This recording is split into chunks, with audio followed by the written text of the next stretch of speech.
soo dhow daawade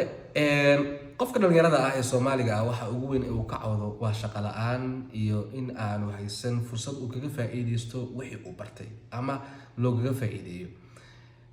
Way jiraan duruufaha dhaqaale la'aan iyo shaqo la'aan ee dalka, laakiin in badan waxaa jirta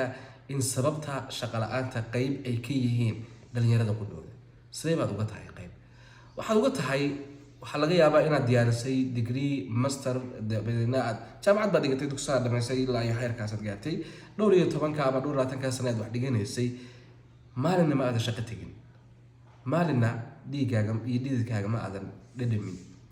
marna ma aadan doonin inaad shaqo heshid sababay suurtagal ku noqonaysaa ayaad filaysaa in marka aad ka baxdid jaamacadda aad hore shaqo ka heshid qofku wuxuu shaqo helaa markuu ogaado inuu shaqo u baahan yahay inuu shaqo u baahan yahay waxyaabaha lagu dareemo waxa kamid ah in uu isagu isdiro oo uu soo shaqeysto haddaad yaraanta ku shaqeysan oo aad yaraanta suuqa ku gelin way adag tahay marka aad weynaatid inaad ku qanacdid shaqooyinkii suuqa ka jiray waxaad doonaysaa adigoo aan hoos ka soo bilaabin inaad meel sare ka bilowdid taasna waa waxa in badan dhalinyaradeenna ka dhigay in ay shaqo la'aan noqdaan maanta ka bilow shaqada maanta shaqeyso fursadaada ka shaqeysii waqtiga aad chance ka haysid wax un qabo waxa ka soo galaya haba yaraadaan